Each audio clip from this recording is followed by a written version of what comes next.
हनुमान जी के जन्म स्थान पे हनुमान चालीसा सुनने पर एक हनुमान भक्त को पीट दिया गया है।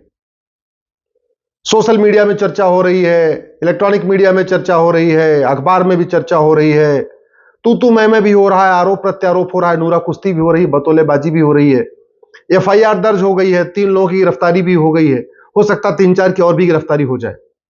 लेकिन सवाल यही है कि क्या गिरफ्तारी अस्थायी समाधान है? क्या वो नफरत वाली सोच क्या गिरफ्तारी से रुक जाएगी क्या?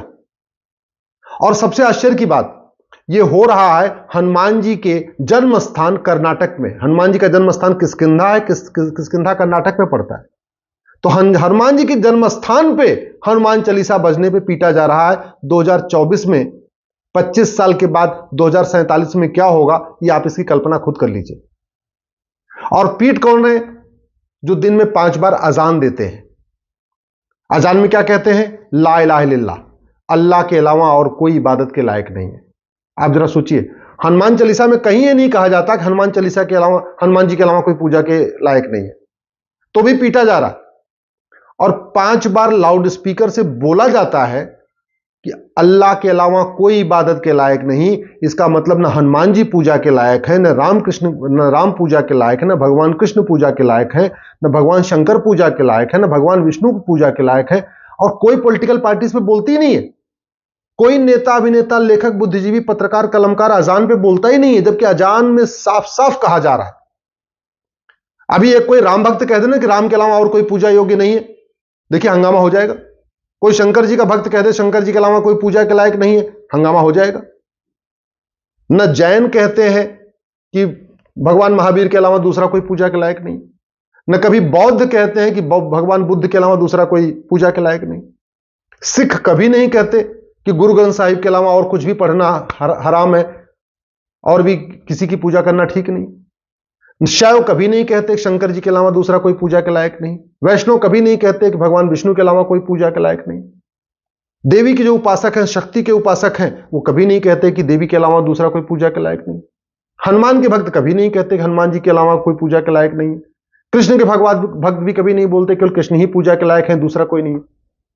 लेकिन दूसरी तरफ लाउड स्पीकर से 5 बार बोला जाता है कि ला इलाहा इल्लल्लाह, अल्लाह के अलावा कोई पूजा के लायक नहीं है। और इसके बावजूद न अजान बोलने पे कभी पाबंदी लगाई गई है, न अजान बोलने पे कभी एफआईआर दर्ज होती है, न कभी अजान बोलने वालों को लोग कोई पीटता है। दूसरी तरफ हनुमान चालीसा, जिसमें कहीं किसी रिलीजन का विरोध नहीं है, किसी धर्म का विरोध नहीं है, कहीं यह नहीं कहा गया है कि हनुमान जी के अलावा कोई पूजा के लायक नहीं है, वो हनुमान चालीसा पढ़ने पे, हनुमान चालीसा सुनने पे लोगों को पीटा जा रहा है। और 2024 में यह अस्थायी समाधान एफआईआर नहीं है। अस्थायी समाधान है सबसे पहले गुलामी के नाम खत्म करिए। भारत में एक कानून बनाइए, गुलामी के नाम जो चल रहे हैं, बाबर, हुमायूं, तुगलक, गजनी, गोरी, हुमायूं, इनके नाम पे जो सड़क मोहल्ले चल रहे हैं, इनको मिटाइए। एक कानून बनाइए, जितने गुलामी के निशान हैं, काशी, मथुरा, भद्रकाली, भोजशाला, अटाला, सबको वापस करिए।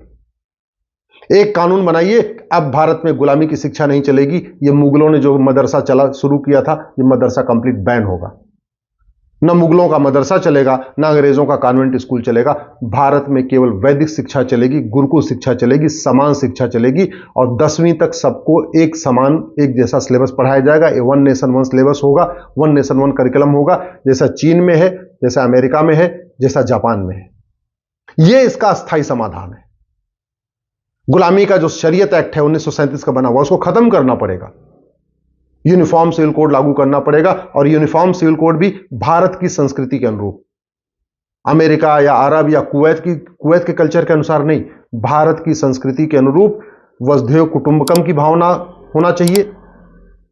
ऐसा यूनिफॉर्म सिविल कोड हो जो वसुधैव कुटुंबकम को बढ़ाए, नारी तू नारायणी की भावना को बढ़ाए, यत नारस्ति पूज्यते रमन्ते तत्र देवता की भावना को बढ़ाए, सर्वमंगल मांगल्य की भावना को बढ़ाए, जो भेदभाव न करे महिला पुरुष में, सबको एक समान अधिकार दे और महिलाओं का सम्मान करना सिखाए। ये शरीयत एक्ट कर क्या रहा है? जब तक शरीयत एक्ट चल रहा है तब तक वो दिमाग भी शरीयत वाला चल रहा है। दिमाग तब ठीक होगा। पेट में कोई भी बच्चा न जिहादी होता है, पेट में कोई भी बच्चा आतंकवादी नहीं होता, पेट में कोई भी बच्चा अलगाववादी नहीं होता। जो कुछ सीखता है बच्चा पेट पैदा होने के बाद सीखता है। सीखता कैसे है? आंखों से जो पढ़ता है, मुंह से जो भोजन करता है, कान से जो सुनता है उसी के अनुसार उसका व्यवहार बनता है। तो सरकार को आंखों से क्या देखना चाहिए, क्या नहीं देखना चाहिए, इसको कंट्रोल करने के लिए कानून बनाना पड़ेगा।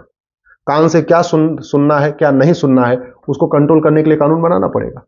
ऐसी कोई किताब अगर है जो भारत की संस्कृति के अनुरूप नहीं है, भारत की सभ्यता के अनुरूप नहीं है, वसुधैव कुटुंबकम की भावना के अनुरूप नहीं है, उस किताब को बैन करना पड़ेगा, और कोई तरीका नहीं। अगर वास्तव में इस सोच को खत्म करना है, जिहादी सोच को, जो हनुमान चालीसा सुनने के बाद भड़क जाती है, उस सोच को खत्म करना है, घुसपैठ के खिलाफ कठोर कानून बनाना पड़ेगा। 5.5 करोड़ घुसपैठी आ चुके हैं, यानी ऑस्ट्रेलिया के लगभग 3 गुना घुसपैठी है भारत में। ऑस्ट्रेलिया की जनसंख्या 2 करोड़ है, भारत में 5.5 करोड़ घुसपैठी है। कनाडा की जनसंख्या 4 करोड़ है, भारत में 5.5 करोड़ घुसपैठी है। कनाडा के 1.5 गुना घुसपैठी भारत में बैठे हुए। अगर नहीं कठोर कानून बनाया तो याद रखिए 2024 में तो अभी हनुमान चालीसा सुनने पे, हनुमान चालीसा पे स्पीकर पे ऑन करने पे पीटा जा रहा है, 2047 तक आपको घर के अंदर भी पीटा जाएगा। आपको अगर वास्तव में विदेशी सोच को कंट्रोल करना है, भारत की संस्कृति को मजबूत करना है, सनातन धर्म को आगे बढ़ाना है, तो आपको जनसंख्या नियंत्रण कानून बनाना पड़ेगा। हम दो, हमारे दो, सबके लोग, सबके दो, इसको मैंडेटरी करना पड़ेगा। दूसरा कोई तरीका नहीं है। इस समय 3 करोड़ बच्चे हर साल पैदा हो रहे हैं, इसमें 1 करोड़ अवांछित बच्चे हैं। अवांछित का मतलब वो चौथे, 5वें, 6वें, 7वें, 8वें, 10वें, 12वें, 14वें, 16वें बच्चे हैं। हमें नहीं चाहिए, हमें केवल 2 ही पर्याप्त है। हमारे पास 2% जमीन है, 4% पानी है, जनसंख्या दुनिया की 20% हो चुकी है।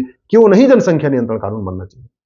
और जनसंख्या नियंत्रण कानून कठोर, जो हम दो हमारे दो को मानेगा वो भारत का कहलाएगा, भारतीय नागरिक बना रहेगा। जो हम दो हमारे दो नहीं मानेगा उसकी नागरिकता खत्म होगी, वोटिंग का राइट खत्म होगा, सारी सरकारी सुविधाएं खत्म होगी, न वो वोटिंग कर पाएगा। भारत में रहेगा तो, लेकिन उसको न बिजली का कनेक्शन मिलेगा, न पानी का कनेक्शन मिलेगा, न बैंक में खाता खुलेगा, कुछ नहीं होना चाहिए। नागरिकता खत्म, तब जाके जनसंख्या नियंत्रण कानून सफल हो पाएगा। अगर वास्तव में हम इस जिहादी सोच को रोकना चाहते हैं, हमें नशा तस्करी के खिलाफ कठोर कानून बनाना पड़ेगा, क्योंकि ड्रग स्मगलिंग का पूरा कंजम्पशन कहां हो रहा है आपको पता है, और ड्रग स्मगलिंग का कारोबार कौन करता है ये भी आपको पता है। ये जो ड्रग स्मगलिंग के कारोबार से पैसा आ रहा है वो इस अलगाववाद में खर्च हो रहा है, आतंकवाद में खर्च हो रहा है, जिहाद फैलाने में खर्च हो रहा है, मजहबी उन्माद फैलाने में खर्च हो रहा है, नफरत के स्कूलों को फंडिंग उसी से होती है, जो नशा तस्करी का पैसा आता है। तो नशा तस्करों को 100% प्रॉपर्टी जब्त करने, उनकी नागरिकता खत्म करने और फांसी देने के लिए कानून बनाना पड़ेगा, जैसा सिंगापुर में। अगर हम चाहते हैं ये जिहादी सोच खत्म हो, ये जो अलगाववादी सोच खत्म हो, तो हमें संविधान में उन चित्रों को फिर जोड़ना पड़ेगा। संविधान में भगवान राम के चित्र को वापस जोड़ना पड़ेगा, भगवान कृष्ण के चित्र को वापस जोड़ना पड़ेगा, भगवान महावीर, भगवान बुद्ध के चित्र को वापस जोड़ना पड़ेगा, हनुमान जी के चित्र को वापस जोड़ना पड़ेगा। और प्राइमरी में रामचरितमानस सबको पढ़ाना पड़ेगा, रामायण पढ़ना सबके लिए अनिवार्य करना पड़ेगा, भगवत गीता पढ़ना सबके लिए अनिवार्य करना पड़ेगा। प्राइमरी में पूरे देश का सिलेबस एक समान हो, सेकेंडरी में पूरे देश का सिलेबस एक हो, समान हो। 10वीं तक 1 नेशन 1 सिलेबस, 1 नेशन 1 करिकुलम, सबकी एक किताब, सब अपनी अपनी भाषा में पढ़ें। कर्नाटक वाले अपनी भाषा में पढ़ें, तमिलनाडु वाले अपनी भाषा में पढ़ें। सिलेबस करिकुलम एक समान होना चाहिए। हिंदू हो या मुस्लिम, पारसी हो या ईसाई, सिलेबस एक होना चाहिए। और सबसे इंपॉर्टेंट है, हनुमान जी का चित्र संविधान में जोड़ा जाए। हनुमान चालीसा सुबह सबकी प्रार्थना में मैंडेटरी करना पड़ेगा। भगवत गीता, कृष्ण का चित्र संविधान में जोड़ना पड़ेगा, भगवत गीता को स्कूल के सिलेबस में डालना पड़ेगा।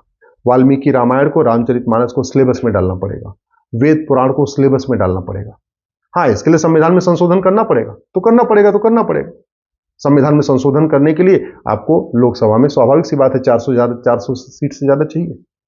लेकिन अगर आप चाहते हैं आने वाले टाइम में आपके बच्चे सुरक्षित रहें, तो याद रखिएगा, कानून ही बच्चों को बचा पाएगा। आज के नेता, आज के अभिनेता, आज के लेखक, आज के बुद्धिजीवी, आज के पत्रकार, आज के कलमकार 25 साल के बाद आपके बच्चों को बचाने नहीं आएंगे। ये जिनको आप देख रहे हो ना, चाहे इंडी अलायंस हो, चाहे भिंडी अलायंस हो, चाहे जितने भी अलायंस है, ये केवल और केवल सत्ता की खातिर अलायंस करते हैं। इनको आपके बच्चों से, आपके नेक्स्ट जनरेशन की कोई चिंता नहीं। और ना आज के नेता 25 साल के बाद आपके बच्चों को बचाने आएंगे। आज के 25 साल के बाद आपके बच्चों को कानून बचाएगा, समान शिक्षा कानून बचाएगा, समान नागरिक संहिता कानून बचाएगा, धर्मांतरण नियंत्रण कानून आपको बचाएगा, घुसपैठ नियंत्रण कानून आपके बच्चों को बचाएगा, जनसंख्या नियंत्रण कानून आपके बच्चों को बचाएगा। ये जो मुगलिया सोच है, वो सोच खत्म करने के लिए रामायण, भगवत गीता, वेद पुराण जब सबको पढ़ाया जाएगा, उससे सोच बदलेगी। मेरी बात ठीक लग रही हो, इस वीडियो को अधिक से अधिक शेयर करिएगा। और अपने जिस पॉलिटिकल पार्टी को वोट देते हैं, उससे पहले एक बार पूछिएगा कि आप संविधान में संशोधन करोगे कि नहीं करोगे, इन कानूनों को आप बनाओगे नहीं बनाओगे, और जो कानून ना बनाए उसको वोट बिल्कुल मत करिए।